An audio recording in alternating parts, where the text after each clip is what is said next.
Assalamualaikum warahmatullahi ta'ala wabarakatuh. Bismillah, alhamdulillah, wassalatu wassalamu ala rasulillah Muhammadin sayyidil mursalin wa ala alihi wa sahbihi ajma'in, amma ba'du.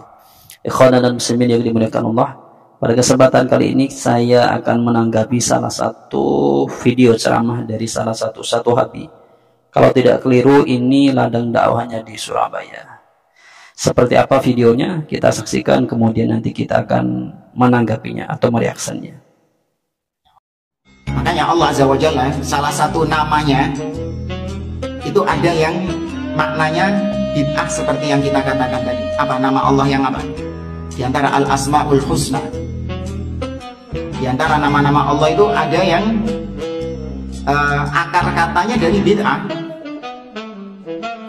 Naam, Al-Badi'. Ya, Al-Badi'. Allah punya nama Al-Badi'. Allah mengatakan Badi'us samawati wal ard. Allah lah, ini kalau terjemahan saya ya, Allah lah yang membuat bid'ah langit dan bumi. Ini kalau terjemahan saya ya, Allah lah yang membuat bid'ah langit dan bumi.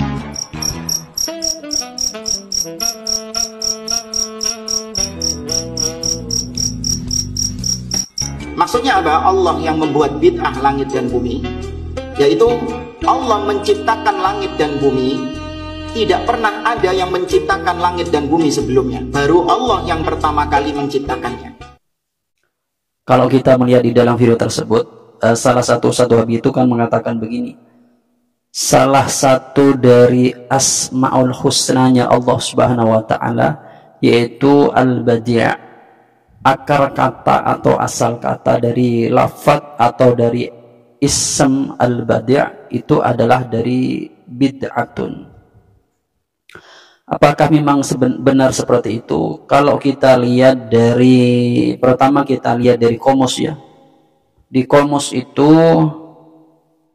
lafaz Al-Badi' itu yang saya temukan begini, Al-Badi' ini disebut sebagai khaliquha wa mubadi'uha wa munshi'uha.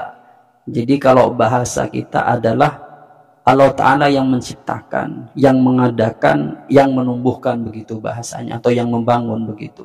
Jadi memang Al-Badi' ini merupakan makna yang mempunyai arti atau mempunyai makna, yaitu khaliquha, yang menciptakan. Sedangkan kalau menurut lughahnya Al-Badi' itu berdasarkan dari Qamus Mu'jamul Mughni, di sini juga sama, Allahu badi'us samawati wal ard ay mubadi'uha khaliquha min asma'il husna. Sedangkan juga kalau kita lihat di dalam Qamus ini juga dikatakan begini, Al-Badi' ini merupakan fi'il muta'addi. Fi'il itu kan kalau dibagi dengan muta'addi dan lazimnya, lafaz Al-Badi' itu adalah yang muta'addi. Lafaz Badi' ini kalau kita lihat di Qamus ini, bada'ah kemudian yabda'uh menjadi bada'an atau bada'un atau bada'in.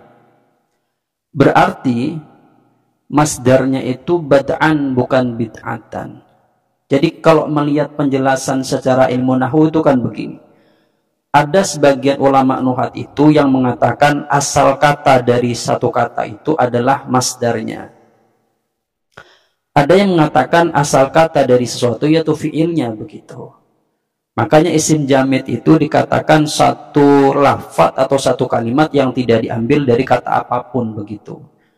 Maka kalau lafaz Al-Badi' disebut asal kata atau akarnya adalah lafaz bid'atun, itu sangat keliru. Sebab kalau kita lihat referensinya di Kamus Mu'jamul Mughni tadi, bahwasanya lafaz bada'ah ya bada'uh bid'an, masdarnya itu bad'an atau bid'un atau bada'in. Ya seharusnya ngambil dari masdarnya, mengikuti ulama nuhat yang mengatakan asal kata itu adalah masdar.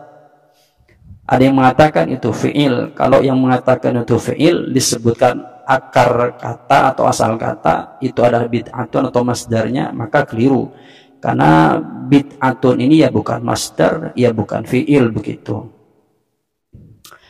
Masdar dari bada'ah begitu. Jadi melihat penjelasan ini ya seharusnya apa yang disampaikan oleh salah satu ustadz Wahabi ini yaitu tidak benar begitu seharusnya. Kemudian kalau kita lihat dari kitab Tafsirul Khazin, di sini ada penjelasan begini: Badi'us samawati wal ard ay khaliquha wa mubdi'uha wa munshi'uha ala ghairi misalin sabaqa. Jadi lafadz badi di situ mempunyai arti khaliq, kemudian mubdi', kemudian munshi'. Apa arti dari khaliq, mubdi', munshi'? Gampangnya kita terjemahkan yang menciptakan. Allah Ta'ala yang menciptakan langit dan bumi yang pada sebelumnya tidak pernah hal ini ada begitu. Kalau begitu bagaimana? Kalau begitu ya seharusnya yang dikatakan badi itu asal katanya bid'atun berdasarkan tafsir Khazin pun itu ya tidak benar begitu. Kemudian kalau kita lihat di dalam tafsir Al-Bahrul Muhit fi tafsir, di sini dikatakan al-badi' ya nadir al-gharib, al-gharib syakl, disebut sebagai nanti mempunyai apa bahasa yang berbeda atau disiplin dengan artian yang berbeda nanti. Ketika kita melihat kepada bahasa-bahasa seperti ini, maka tentu apa yang dijelaskan oleh satu Wahabi tersebut ya kurang benar atau tidak benar. Kemudian kalau kita memahami seperti ini dengan pemahaman yang agak ada tandir atau misal begini ya, Allah Ta'ala ini kan mempunyai sifat berarti ay khaliq atau mubdi atau munshi. Maka bid'ah itu kalau diartikan kearahkan bid'ah ini menciptakan sesuatu di dalam agama itu bid'ah, maka seharusnya begini. Kalau kita melihat kepada hal-hal yang dilakukan oleh orang-orang NU atau Azwaj atau Ahli Sunnah wal Jamaah yang ada di Indonesia ini, seperti halnya yang diperdebatkan misalnya tahlilan atau maulidan, sebenarnya pada hal-hal yang dilakukan pada afrodiyahnya itu bukan menciptakan sendiri mereka, memulai bukan, atau pertama kali orang yang melakukan bukan. Sebab kalau kita lihat afrodiyah daripada misalnya contoh maulid saja, as-sana ala rasul, yaitu al-madhu ala rasul, memuji rasul, ini bukan pertama kali adalah orang-orang NU di zaman sekarang yang memuji rasul. Sejak periode sahabat sudah ada yang memuji rasul. Jadi secara afrodiyah itu ada, cuman memang mungkin yang dipermasalahkan adalah kaifiyahnya. Sedangkan kita tahu bahwasanya kaifiyah itu merupakan amrun ijtihadi, adalah merupakan urusan yang sifatnya itu ijtihadi berdasarkan pemahaman orang tersebut. Maka kalau amrun ijtihadi selagi itu tidak menentang mukhalif kepada syariat, maka hal itu diperbolehkan. Perbandingannya adalah orang-orang Wahabi yang melakukan kajian khusus misalnya di hari-hari Minggu atau hari yang lainnya, yang mana Rasulullah tidak pernah mengkhususkan kajiannya pada hari-hari tertentu. Maka hal itu sama sebenarnya, kaifiyah amrun ijtihadi saja begitu. Hal itu tidak apa-apa karena ini tidak ada atau ini tidak mukhalif kepada syariat. Begitu. Jadi ketika Wahabi itu sebenarnya begini pemahaman Wahabi. Ketika membuat satu perbandingan, maka mereka tidak juga membandingkan kepada amaliyahnya mereka, hanya perbandingan kepada amaliyahnya orang. Sehingga mereka selalu menjustifikasi pekerjaan orang itu sebenarnya tidak sesuai ini dan itu. Meskipun itu dengan referensi yang kurang sempurna atau tidak lengkap begitu. Ya mungkin itu yang dapat kami sampaikan dari kami, kurang lebihnya. Assalamualaikum warahmatullahi ta'ala wabarakatuh.